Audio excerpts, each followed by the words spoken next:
Alright guys, what is up? My name is Brian for Home Field Advantage. Before I begin this video, just in case you haven't heard, Farrah Fawcett at the age of 62 died this morning after a long, hard battle with cancer. And merely a couple hours later, Michael Jackson was found not breathing at his home in California. He was rushed to UCLA Medical Center, where he was pronounced dead.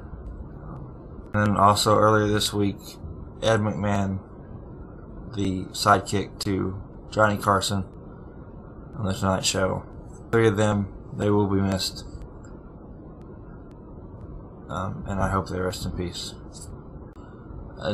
Continuing the video I made yesterday, 2 more player trades have happened before the draft occurred. The first one happened this morning. The Golden State Warriors have traded Jamal Crawford to the Atlanta Hawks for AC Law and Speedy Claxton.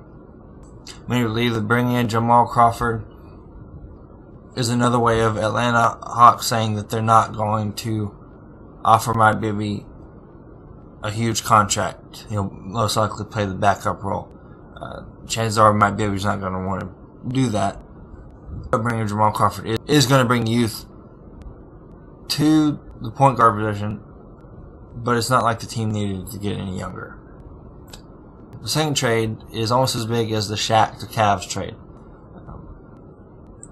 The New Jersey Nets have traded Vince Carter and Ryan Anderson to the Atlanta Magic for Courtney Lee, Rafer Alston, and Tony Battie. Now on the one side, Orlando's getting Vince Carter, a dynamic player, and they needed that. Courtney Lee was not the answer in Orlando. It's as simple as that. You saw him in the finals. You saw how unwell he matched up against Kobe Bryant, among other players.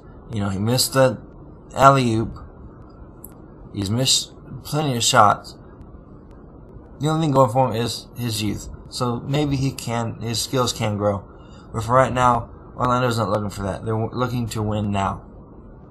Vince Carter probably gives them a really good chance of that. You get a healthy Jimmy Nelson back next season.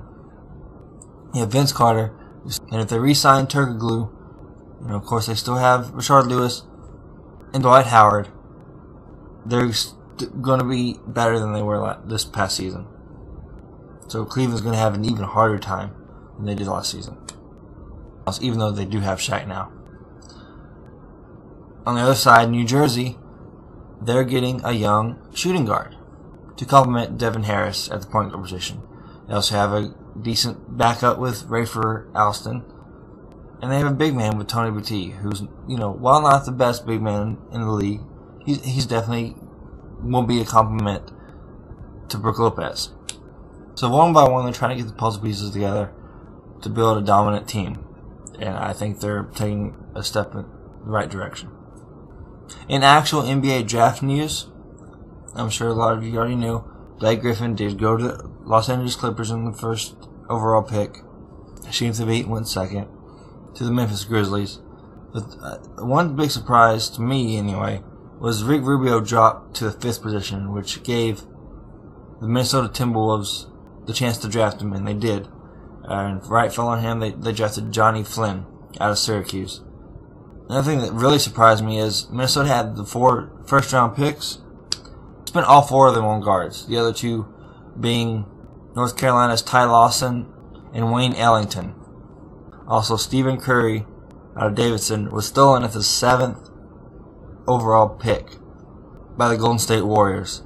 The New York Knicks had the 8th pick, the very following pick, and they had plans to draft him. He wanted to go there, and they wanted him to go there. It didn't happen. The Warriors, they stole him right out from under the Knicks. There's just a few key players I wanted to mention. I am going to do a draft video in the next couple of days. It's going to take some time. There's a lot of players to go through. Do want to mention that the Houston Rockets were able to buy 3 second-round picks in this draft. They drafted shooting guard Jermaine Taylor from the University of Central Florida, point guard Sergio Llull from Spain, he's a backup for Ricky Rubio, and shooting guard, small forward Chase Budinger from Arizona. Well, I wasn't as impressed from not having any draft picks in this draft to having 3 and the talent we did get. I think we did pretty well. So Daryl Moore did a great job in managing this draft. Alright guys, of course, let me know what you guys think about what happened in the draft, about the trades I just talked about, and let's start talking about free agents. That's coming up in a matter of days. So let me guys know what you think, and I'll hit you guys back with a NBA Draft 2009 analysis in a couple of days. Alright, later.